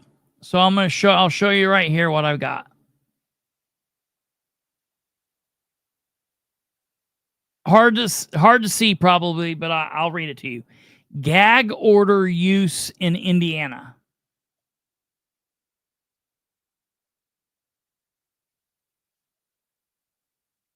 In Indiana, gag orders are legal tools used by judges to restrict communication about a case to ensure a fair trial. They are primarily used in high-profile cases. This is not a high-profile case.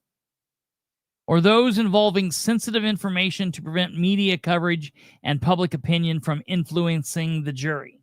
Listen, I know that the family is probably watching or will watch this. And I'm going to say this next thing, and I mean this with all due respect that I can possibly mean. This is the most important thing in your life. This is the most serious, heart-wrenching situation that you guys could go through. And I mean no disrespect when I say this. Please, please, please understand, I am not disrespecting your son, your family member, your brother, your friend. I'm not disrespecting this young man when I say this. So please understand. While this is the most important, sensitive thing to you guys,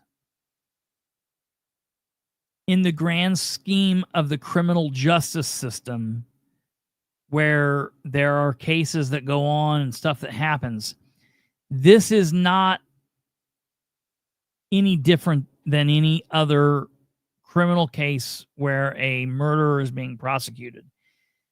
Please understand, and that sounds insensitive and I'm not trying to be, but I hope you understand what I mean. This is just, in the eyes of the legal system and attorneys, this is just a standard run-of-the-case murder.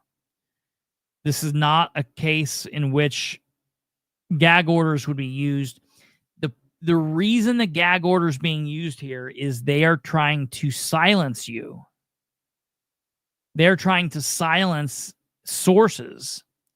They're trying to silence the news from getting out to me and other people that might be looking for it. They're trying to cover their ass and protect themselves is what they're doing. That's what they're doing.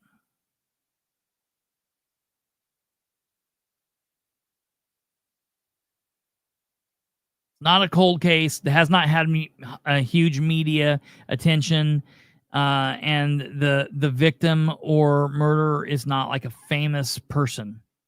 In talking to the attorneys that I've talked to,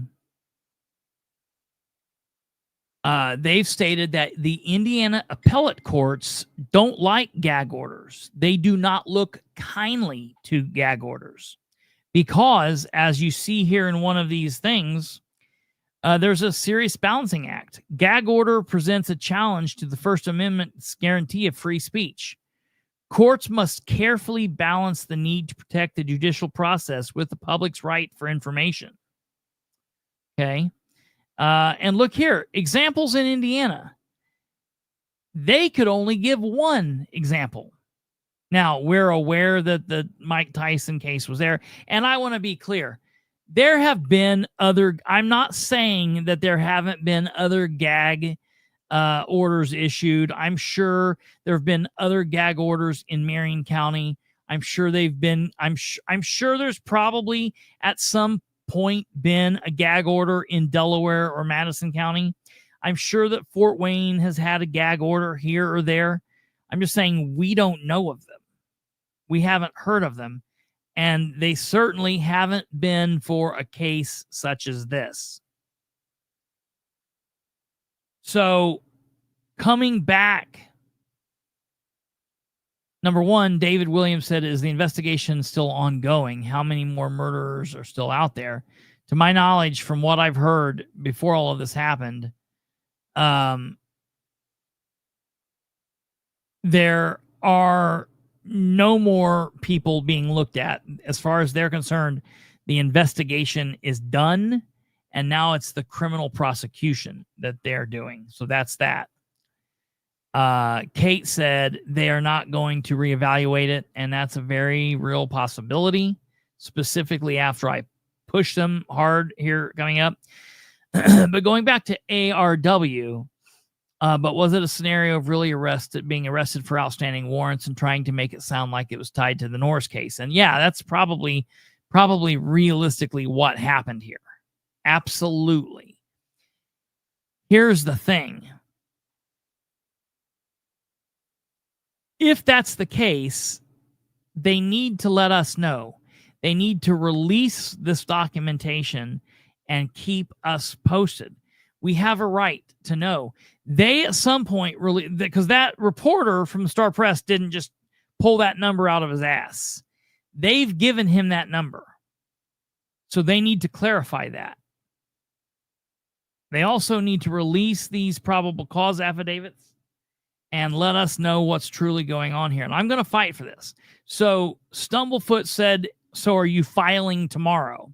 Well, no, I'm not filing tomorrow because I'll have to get an attorney. I'll have to pick from my gaggle of attorney friends. I'll have to find the right one for this.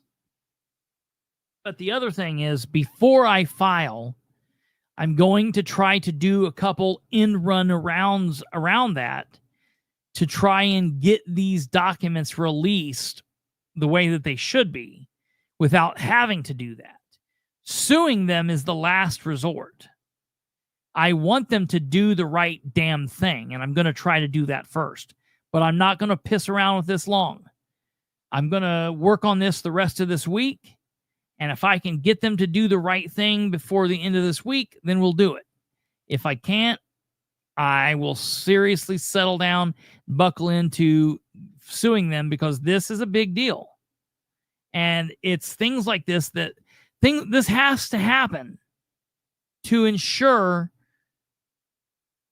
that shit like this don't happen in the future. That's a very good possibility, Stumblefoot, which would be fine. I'd be fine with that. If the prosecutor had family there, shouldn't she recuse herself? Because that will come out if it's true. Unless they bury it down and they hide it and they don't, whatever, I guess it wouldn't. But yeah, you would think if that's the case. And that's why we need to have an understanding of what's going on so we can push for those things if that's possible. Look, if Joelle Freiburger is just a screw up, like everybody's like she's showing me that she is, whatever. If there's not a cover up here, but it's just a bunch of idiots running around, we need to know that. Curious how many arrests was made in Blackford that day, as well as Wayne County, on outstanding warrants. Well, that day, the early morning hours, 2:45 a.m. on the 29th, 2 arrests were made. 2 arrests were made.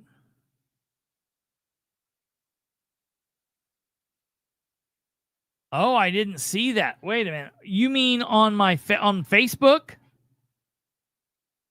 Let me go look.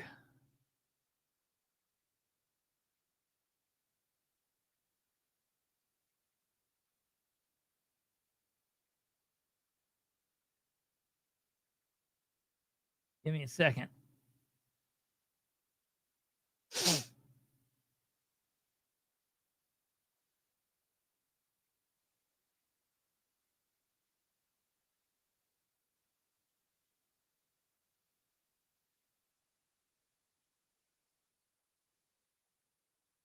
Okay. Let's see here. Sorry, I'm just looking for that. I'll have to go through and find it. But I mean, I believe Brenda if she says that. Brenda's not saying her daughter was there. Brenda's just simply saying someone else said that on a post. So I'll have to go back through and find that. And look, I'm not just going to take their word for it. Okay. Red Whip says that's not accurate. They're very young children. I was going to say she looks very, very young, and to me doesn't seem like she would have children that would be there. That being said, it doesn't mean she doesn't have some other family member, or maybe it's not a family member. Maybe it's just a friend. Maybe there's a friend of some kind. You know, I'm not going to just pile bullshit out. That's why it's very important to have factual information.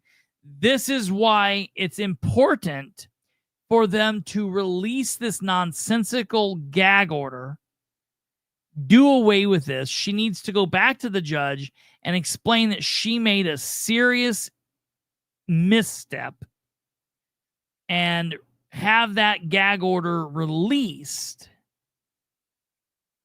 Give up the probable cause affidavits and the charging information of everyone that was arrested outside of being arrested on warrant.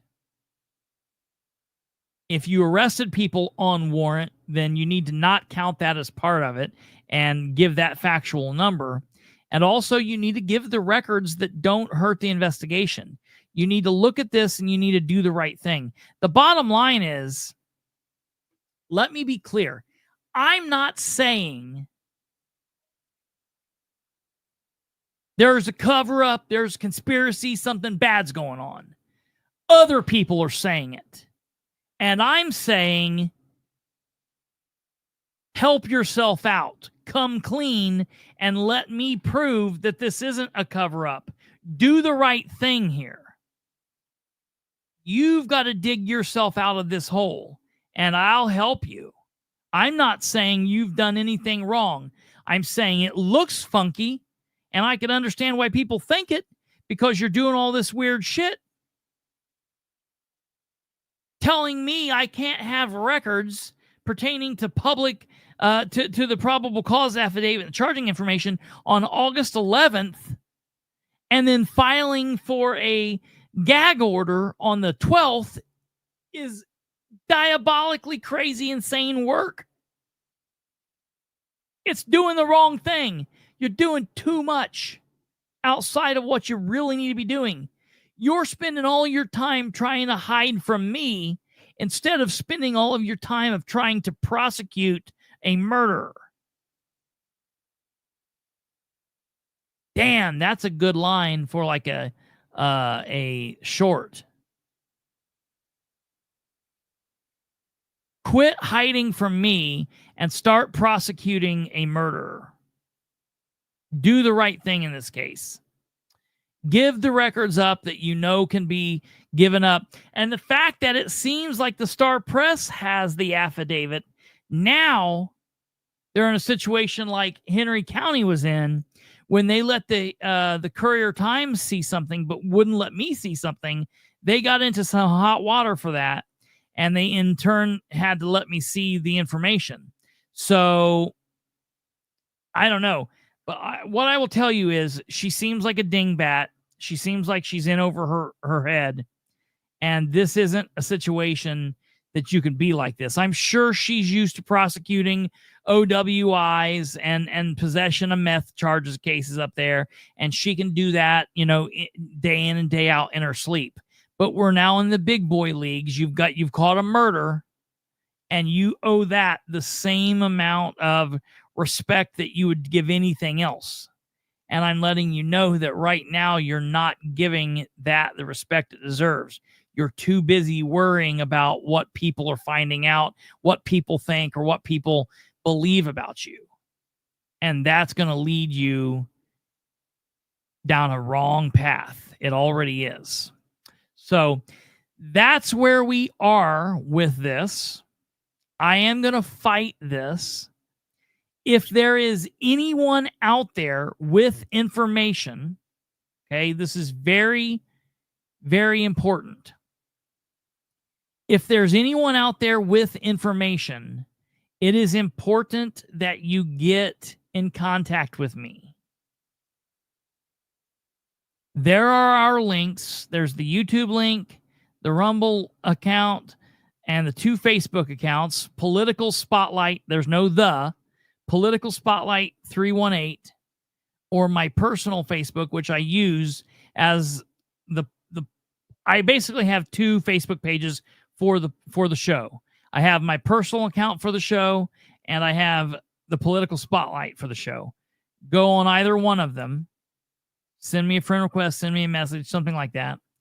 There's my X account, but then also important, there's the studio line. You can text or call me, and the email accounts right there. Kate's putting them up there so you can see them.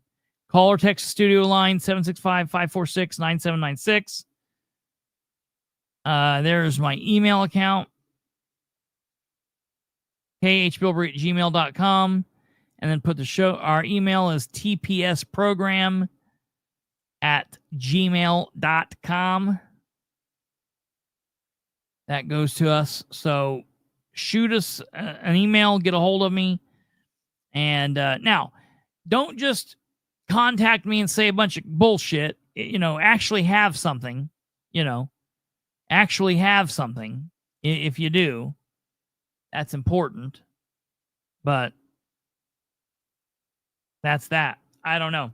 I'm going to follow this. I'm going to bring you more information. And I will keep you posted. Let you know. If you're from Blackford County and you've never watched us on YouTube, if you're watching this on Facebook, you need to be watching on YouTube. Go to The Political Spotlight on YouTube, or youtube.com/the @ The Political Spotlight, all one word. Go there, subscribe. It doesn't cost you anything. Do that. There's the YouTube link. It's very easy. Hit the like button, hit the bell, subscribe, do all that shit, and stay tuned in here because we will continue covering on this and more as it comes. So, all right, ladies and gentlemen, I want to thank you for everything. We will be back here tomorrow.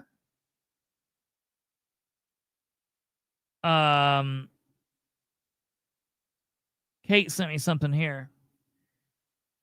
The public learned very little about Allen immediately following his arrest, partly because the court kept probable cause affidavit under seal at the local prosecutor's request. As a result, the public could not see or access the affidavit, which contained details of the evidence supporting Allen's arrest. Several news organizations filed a brief with the court asking Judge Francis Gall to unseal the documents. 1 month later, the judge unsealed the documents. So it does happen, folks. It absolutely happens, and I'm going to push for it because I think it's bullshit. I think you guys deserve it. I think the family deserves it to be released, and I think the media deserves it to be released. So I will keep you guys posted. I will let you guys know what goes on. And if you contact me, I do not burn sources. I don't ever release information, so you're free, you're safe. This is a safe space here. And I will keep you guys posted. We will be back tomorrow with the breaking news about the Henry County big sex scandal going on down there with the sheriff's department and the whole criminal justice system, all that chaos going on down there, all those perverts and freaks. So we'll be back tomorrow, episode 510 with that. Tune in tomorrow. If you want to listen to this on audio podcast, it'll be up on audio podcast just shortly. So you guys take care. Have a great evening. God bless each and every one of you. And we will see you back here tomorrow. And we'll go from there. You guys take care. Good night. And as soon as I can hide this nonsense, goodbye.